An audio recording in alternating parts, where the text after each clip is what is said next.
Thanks, Bob, for some insights that we didn't know about Tim. I appreciate your interactions and your helping him develop as a great person. Next person I want to introduce is Carol Williams. Carol is Tim's sister-in-law, but most importantly, she's a friend for many, many years to Tim. Carol, please. Hey.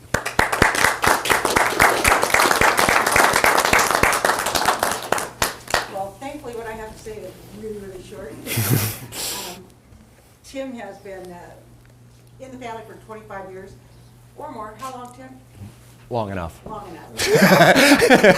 Long enough to inspire a lot of topics around the Thanksgiving table. He's a good guy. He has a lot of integrity. He's my pick. Thank you, Carol. I love you.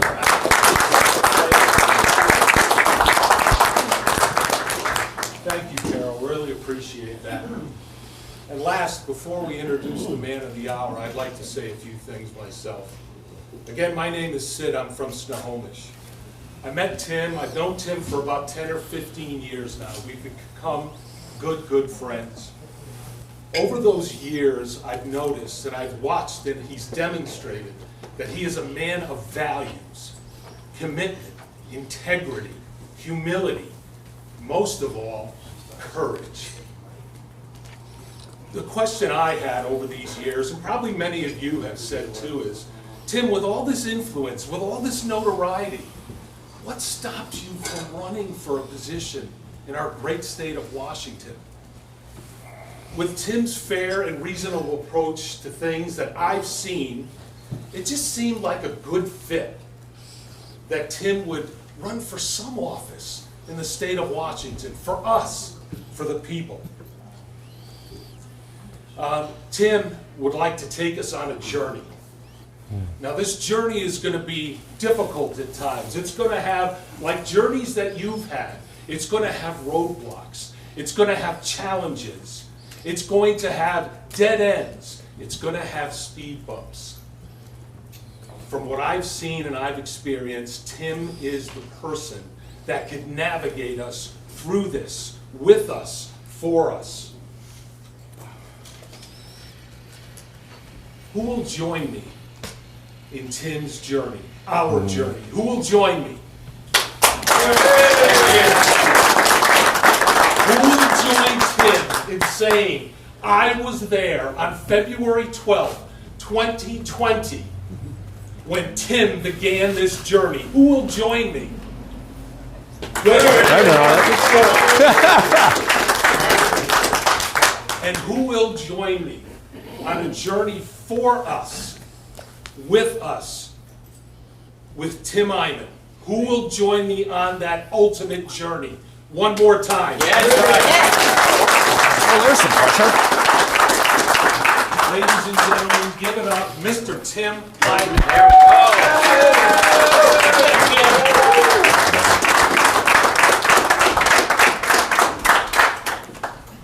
No pressure. No pressure at all. Well, obviously, thanks, everybody. I really appreciate you coming out tonight. I am really, really glad to be back in my hometown of Yakima. It's really people like you and communities all across our nation that really are the backbone of our country. And you are really what makes our country healthy and strong. And I really want to thank Rob for inviting me here for this life-changing, at least it is for me, life-changing announcement. So after 20 years of doing initiatives, I think a lot of people think that they know something about me. And the reality is most of what you know about me has never actually come from me. It's come from other people. And so I figured that maybe before people end up actually voting for me, they ought to hear from their next governor in his own mouth, in his own voice, about what I want to do.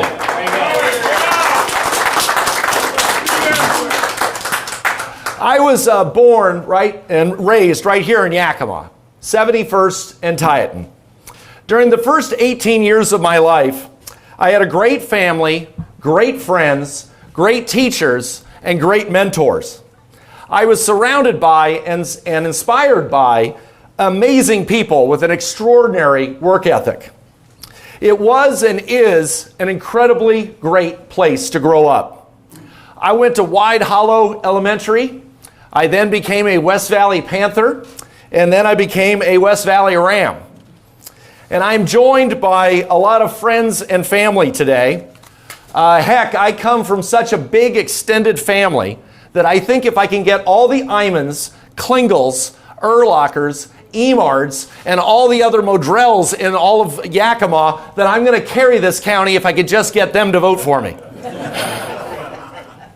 My dad, Don Eyman, was a very soft-spoken man. And he did many things. But I think that what he was proudest of was for 25 years he served as the president of the West Valley School Board. And he really taught me the importance of public service. My mom, Dolores Eyman, was the Energizer Bunny. She was the talker.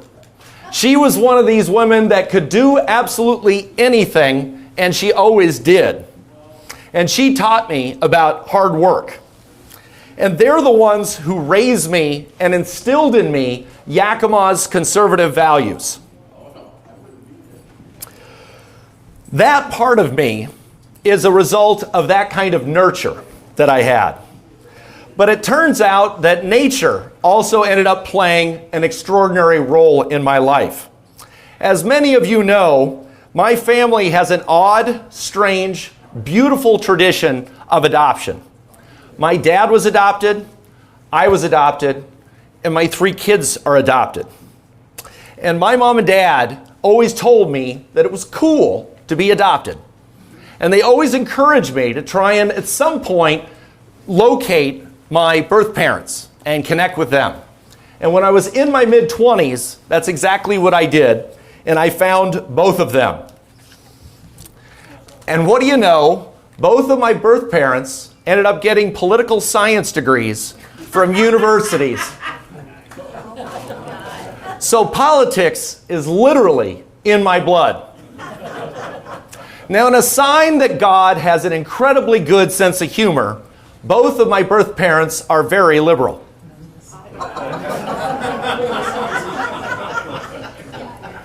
So nature has set me on a path toward politics, but I was nurtured with Yakima's conservative values.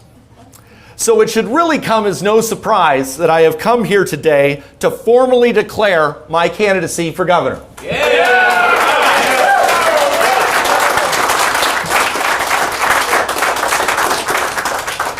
And I'm also here to announce a very other big decision and the big announcement that this is about. But I wanted to do it right here in Yakima with all of you. Last fall, we won a huge victory for the voters as we passed Initiative 976 on $30 tabs and that law once and for all. And for 11 months, I really got the crap kicked out of me by the other side. For an entire year, you ended up having close to $5 million being spent saying vote no on Tim Eyman's $30 tabs initiative. It said don't vote yes on that measure. The media totally against the ballot measure. They had every advantage they could possibly have. But at the end of the day, the voters ended up voting overwhelmingly for this measure for the 3rd time. It was an amazing victory. I still remember on election night, I was able to share that moment with my 11-year-old daughter. And I literally can't imagine a greater experience than to share that love I have with politics with Riley. But even so, even after such a tremendous election, it was clear that the fight continued. Within a couple of weeks, it really crystallized in my mind that we've really been letting voters cheat over the last 2 decades. You see, as everyone knows in this room, the voters consistently vote for initiatives that reduce taxes. Yet they continue to send tax-happy politicians like Jay Inslee to Olympia and the governor's mansion. The voters have settled. The voters have settled for electing fakers and fibbers for decades just because they have a D next to their name. Well, there's no more cheating now, because I decided, since the Democrats and the media always try to make the initiatives about me and basically put me on the ballot, I felt it was time to just simply make it official. And so I'm running for governor, and I'm running to win.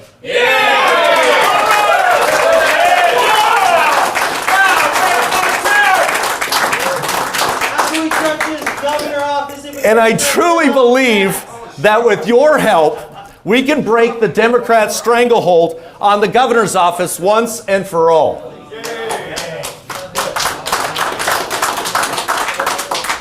With politics in my blood, I've always been willing to mix it up when it comes to issues.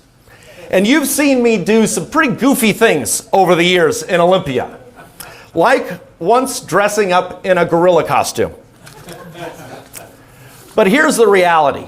Voters want more choices, which is the longtime slogan that I've had, was always a dead serious issue in order to help the state's taxpayers actually survive our state. And too often in Olympia, politicians never solve problems. But the people want solutions to issues that they care about. And even though voters have agreed with me most of the time, I've never been elected to anything. So what makes me qualified to be your governor? From my more than 20-year career as an initiative activist and a policy reformer, I gained an honorary PhD in the real world of politics. I learned to identify ways to be able to reduce taxes and get people excited about actually solving these problems. The initiatives that I've sponsored, that you all funded, that you all helped fight for and support and vote for, have saved the taxpayers of the state of Washington over the last 20 years $43 billion.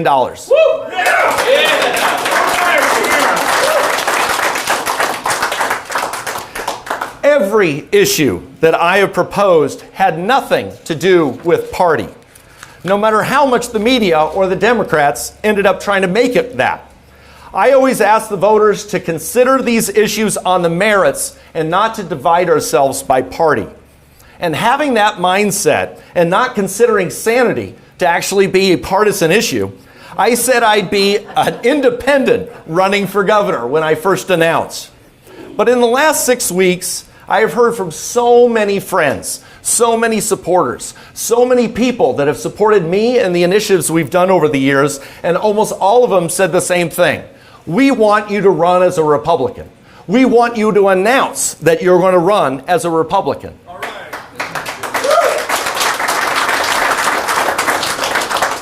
Now, since, after all, next to just family, what is more important than your friends? And I think it makes a lot of sense. And I think it feels right for me. So today, right now, I want to formally, enthusiastically, and proudly announce that I am running for governor as a Republican. All right.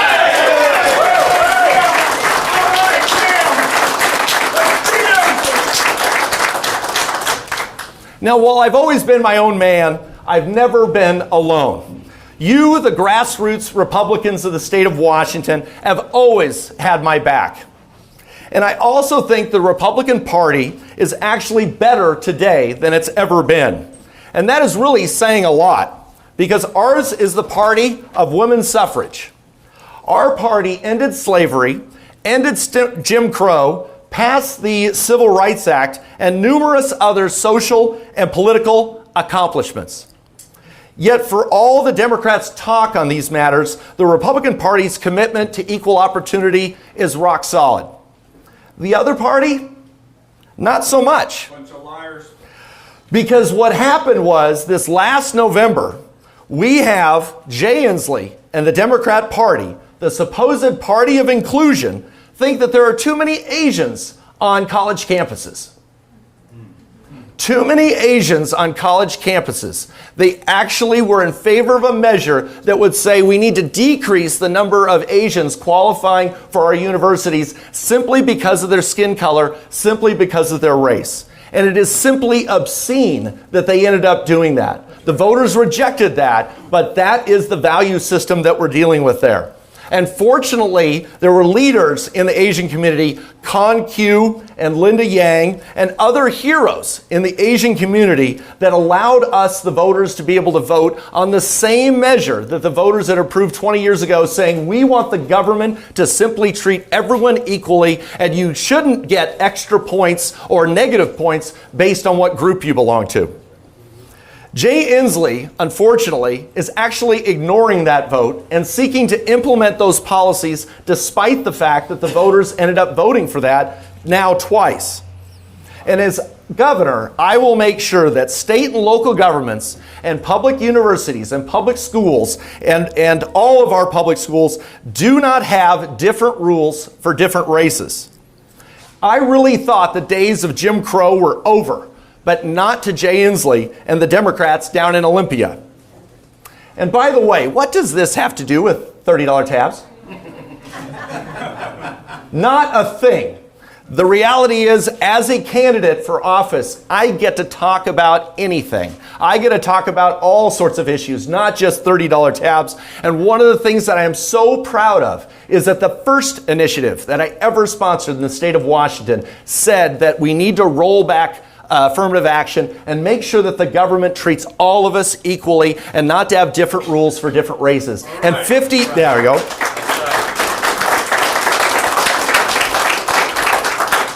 That was 20 years ago. And the voters overwhelmingly voted for that initiative. And we have a governor now that's seeking to overturn that despite the fact that the voters have voted for it multiple times.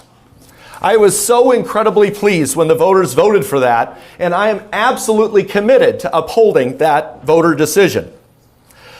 The Republican Party's legacy shines from having to clean up so many messes that the Democrats have created. With what's happened during the last 8 years, and if you see some of the crazy town stuff that you've got down in Olympia right now, we've really got our work cut out for us. However, too many voters either don't know or have forgotten that Republican legacy. And in 2020, we're going to fix that. We're going to communicate our ideas like never before so we can bring in droves of new people to share in this legacy.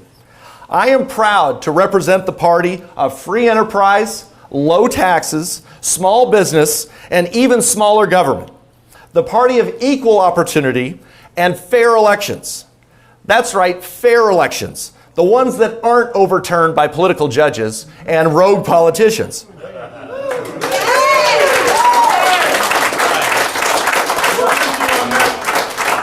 Most of all, I am proud to represent a party that defends free speech, the Second Amendment, and individual liberty, that defends faith, that defends human life, and the party which stands in stark contrast to the Democrats in support of our federal as well as our state constitution. The Republican Party today matches my values, my beliefs, and what I stand for more than ever before. So I'm honored to take our message to the voters this year to show them what we stand for and how our ideas are better than their ideas. With the hot mess that Inslee and the Seattle Democrats are making of our state, I do not believe that 4 years is going to quite do it.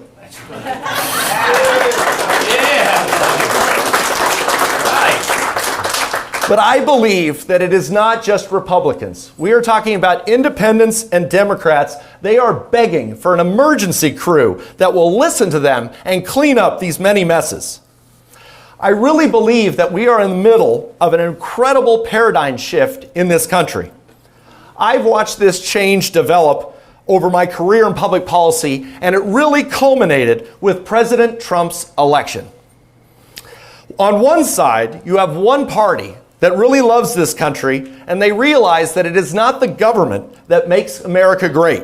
It's the people of this country with their values, their faith, their industriousness, their generosity, and their creativity.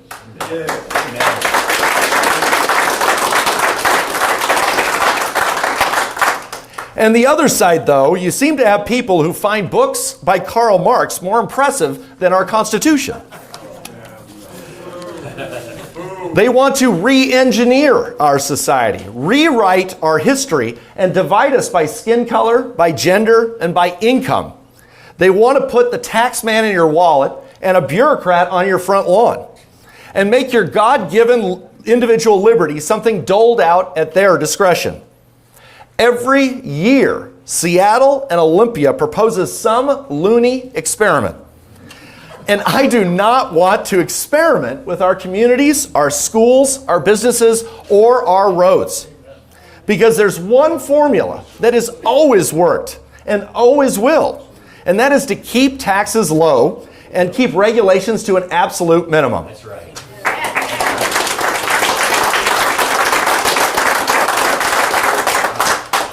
Now, I tend to chuckle every time people make comparisons between me running for governor and President Trump being our president. And I've come to take that pretty seriously now, because we have to ask the question, why is Donald Trump our president? Because he... Sounds good to me. Because he heard from people what the political class didn't. Because he was willing to do and say things that other candidates weren't. He saw where the voters were and where business as usual was taking us, and was able to build a bond that the people had with him.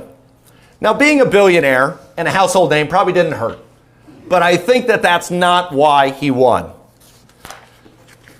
You may hear other candidates in this race that want to distance themselves from our president.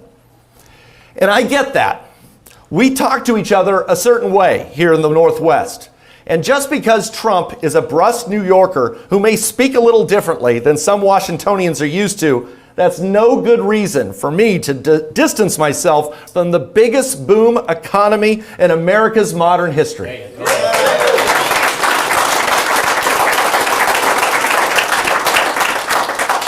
There is no way I am going to run away from tax reforms and trade deals that are making our country thrive, or from criminal justice reforms that make everyone get treated equally. And don't you just love how mad the left gets at all of his success? It makes them so crazy to find out that our approach works if we just give it a chance. I've been amazed at how dirty the other side is actually willing to be. And this is an area where people do make a certain comparison between me and Trump.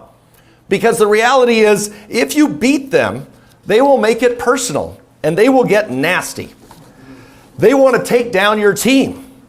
They want to sue you, tie you up in court, and accuse you of breaking the law. They broke every rule in the book trying to impeach the president and throw him out of office. And if President Trump would have just called me after he won the election, I could have told him what to expect.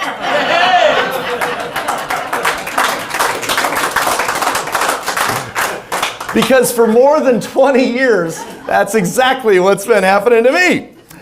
I've been proposing issues that the voters really care about that actually help our state. Issues that the voters agree with me on. And most of the time, we really nailed it.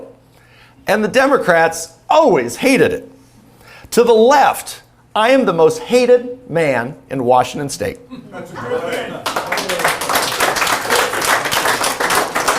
So they are trying to ban me and prohibit me from being politically active for the rest of my life. Bob Ferguson has a lawsuit against me where the stated purpose is to make sure that Tim Eyman is not allowed to be political in the state of Washington for the rest of my life. This is crazy land stuff, to strip me of my basic First Amendment rights. So naturally, I have doubled down. And I may just be signing and most certainly vetoing bills in January. Yeah, there you go.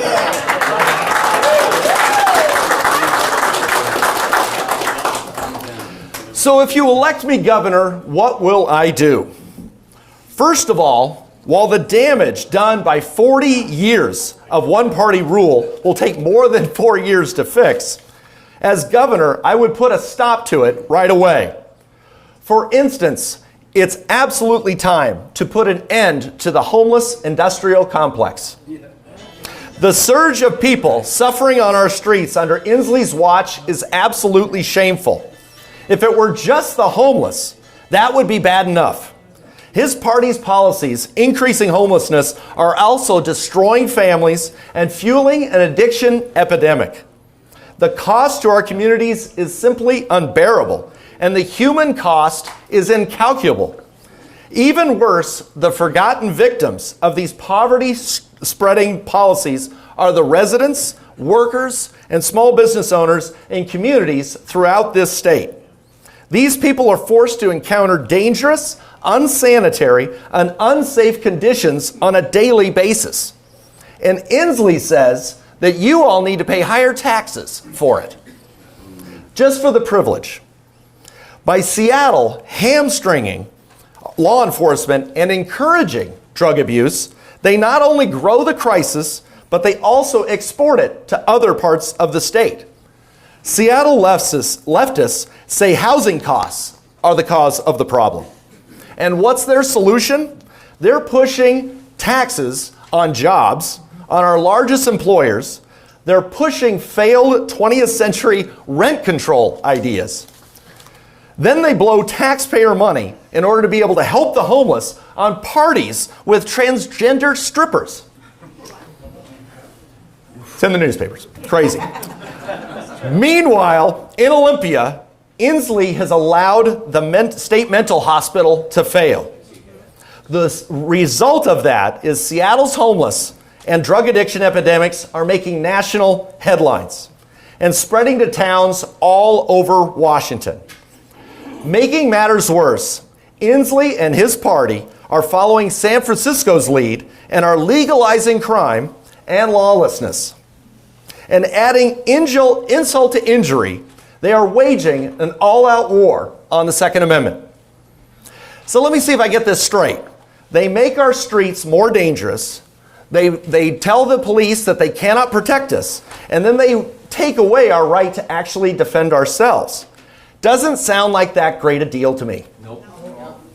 As governor, I will block any attempt to jeopardize the Second Amendment in Washington State.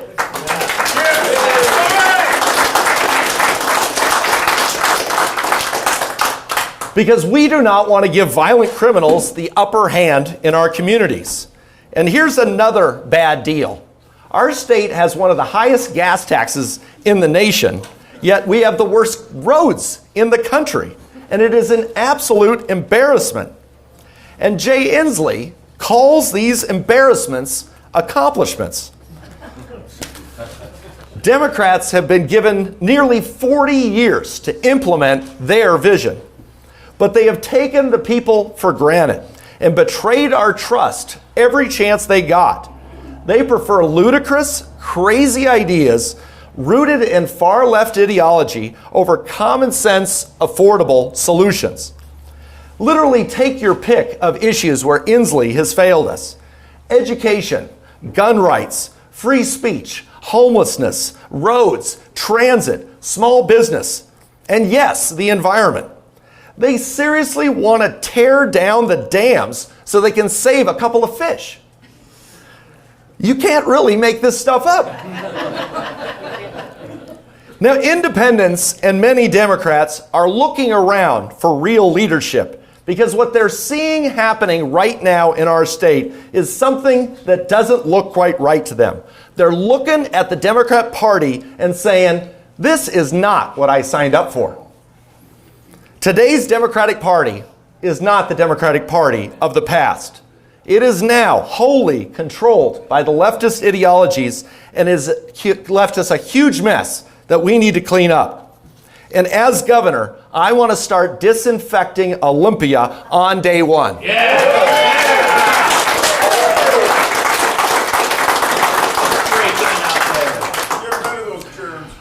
But they don't just have bad ideas. Their craziness is incredibly expensive. And worse, you're expected to pay for it. As governor, I'm going to save you money. Jay Inslee, who promised voters that he wouldn't raise taxes, didn't just break his promise. No, he decided to go big on betrayal. And he has raised taxes in the last 8 years 29 times. He promised to veto any tax increase when he was running for office, but in the last 8 years, he has raised taxes 29 times. The cost of those broken promises, $50.6 billion in higher taxes. Now, Inslee really wants to take it to taxpayers, to the woodshed, with some crazy new taxes on everyone. And I mean everyone.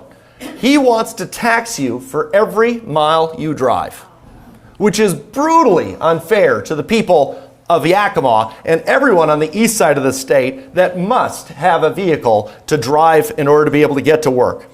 And yet, here is Inslee pushing this experiment despite the fact that the voters do not want it. And I would absolutely veto any pay-per-mile tax. There is no way the voters should have that. Yeah, right.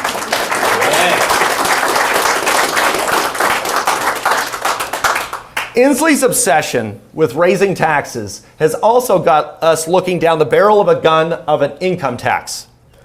Income taxes, the voters have rejected nearly 10 times in our near 100-year history, and yet Inslee continues to push for this pet obsession, whether we like it or not. A carbon tax, something that the voters have said repeatedly, we don't want.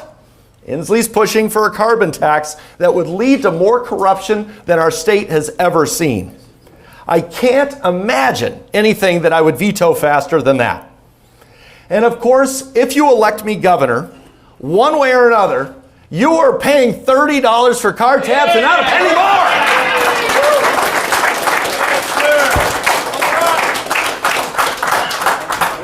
more. You know I was getting there eventually. Get with the program. Read a newspaper. All right. I really think that car tabs are really an insidious tax because what you're dealing with is something that really, really hurts the poor.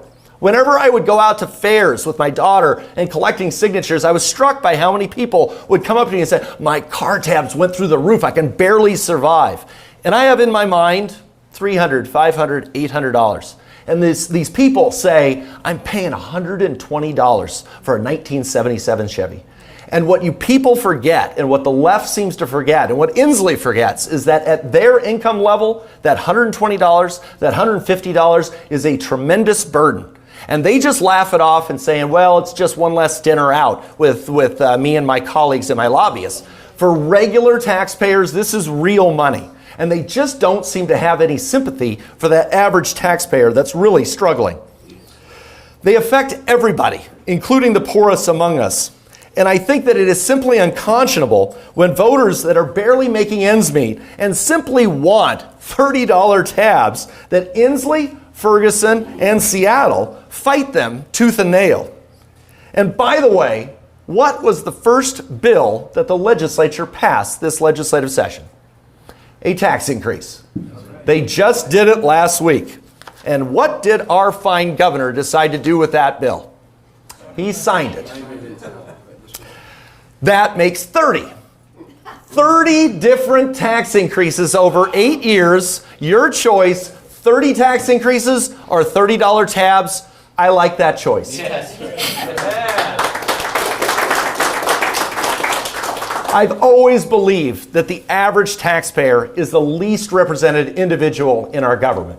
You see it every day down in Olympia. There are times where I'll travel down there and testify on bills where there's a bill that raises taxes. And you literally have 98 people signed in saying, yes, we're for that. And maybe me and one other person are signing in against it. Why is that? Because it's in the middle of the day of a work day, and you drive down there for 3 hours one way, 3 hours back, and you sit there for an hour or two in order to be able to talk for 2 minutes. What kind of freak of nature would actually do something like that when we're all working for a living? Apparently, I'm one of those. That's right. Thanks for your effort. Thank you. Yeah. But honestly, that is what you face in Olympia, an entire system that is stacked against regular taxpayers. And whenever I'm testifying on these bills, I say I may be one, but I represent more people that are in this room. All the people that we've got that are against this bill, they're too busy working for a living to come all the way down here in Olympia to tell you what's pretty obvious. I am literally the taxpayer's best friend, and I want your best friend sitting in the governor's office looking out for you. All right.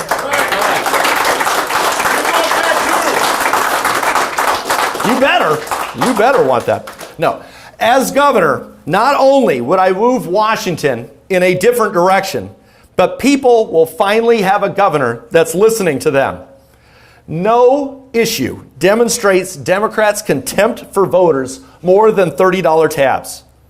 Some people have asked me, when am I going to start talking about other issues besides $30 tabs? And I promise you that I have been and will continue to do so. But the Democrats have ruled this state, that Olympia, that government, for literally 40 years. And I simply cannot find a better example of how arrogant they are, that when you vote for a measure that is simply about a single dollar amount, $30, and they say that is asking too much of us. You're allowing the voters too much power, too much influence. We voted for it over and over and over again, and one of the reasons you bring it back is to illustrate how out of touch your government is when they say, you may have been confused by this measure. $30 tabs. It's not 29, it's not 31, it's a very basic thing. But they literally are at a point where they cannot give the voters even one victory, one little morsel, a couple of crumbs off the table. It is too much. One of my favorite supporters, we ended up having one of these hearings on one of these bills, and his name was Jackson Johnson, I think his name, from Tacoma, traveled down, spent the time, did the 2-hour drive, had 2 minutes. I walked him back to his car afterwards, and he goes, Tim, for me, it's not about the money. It's about who's making the decisions and who's in control.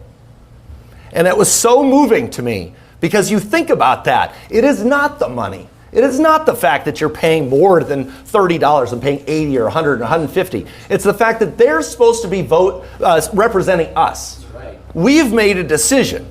We, the employers, have told our employees, this is what we want, you do that. And what our employees are doing is saying, no, we're not going to give you, the employer, what you want.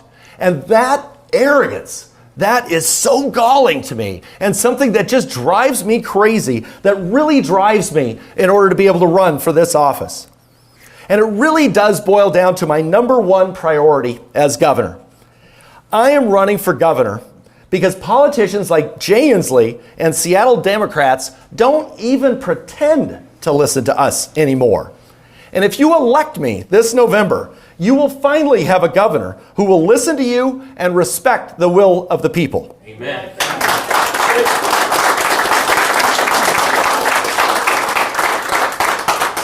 I have not met a single person that was confused on their vote, but there's always a possibility. Was there anybody in this room that was confused last November on $30 tabs? No. I'm going to travel the state. I'm going to see if I can find one. They think that they are just getting back at me when they try and take one of these initiatives away. And the reality is they're sticking it to you. They're sticking it to the voters of this state every time they take away something that we, the voters, vote for. Whether it's Jay Inslee, his sidekick Bob Ferguson, they forget who they work for. They think that it's we that are supposed to be serving them. And last time I checked, it's supposed to be the other way around. That's right. The good news is, when it comes right down to it, the voters really do not have a choice but to actually support new people in this effort. Democrats and Inslee are literally daring you to do something different than you've done for 40 years. And they are daring you because they think that when it comes to car tabs, when it comes to taxes, that there's literally no limit to how much they can take, and they are literally hell-bent to making sure that the government solves every problem and make sure that their party is created in that image. And he just doesn't think about what the people are actually going to do anything about it. So if they're giving you a dare, I'm giving you an out. I love this state, its people, and I think Washington ought to be the envy of the nation. Amen. But right now, we're not. Why can't Washington have the best roads, the best schools, lowest debt, the lowest poverty rate, and the highest incomes in the whole country? We should be the lowest tax state. We should be eradicating crime. We should be able to help and address homelessness, drug addiction on our streets. I believe we can do these things, but not with the leadership that we have today. The people of this state are too smart to give Jay Inslee or anyone in his party 4 more years to mess things up. Inslee's performance proves he doesn't deserve a 3rd term as governor.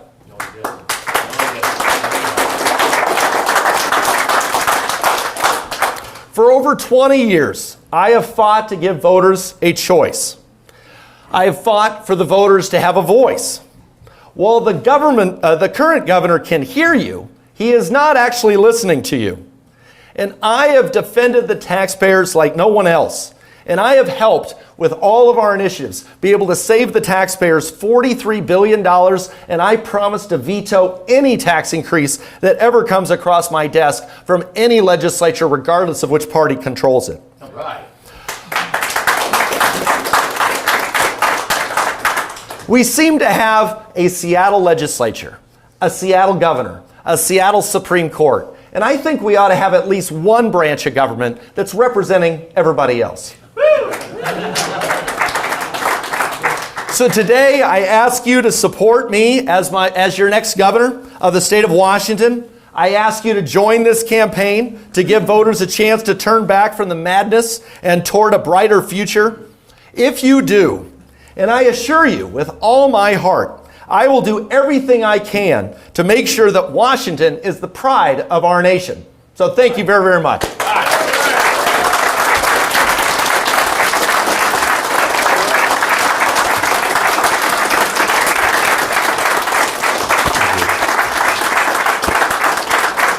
You man. So get the hell out of here. No, anyway. No, thanks a lot for coming out, everybody. Very, very grateful. Hey, Jim, next time, maybe crimson and gray? That is true. That is true. It isn't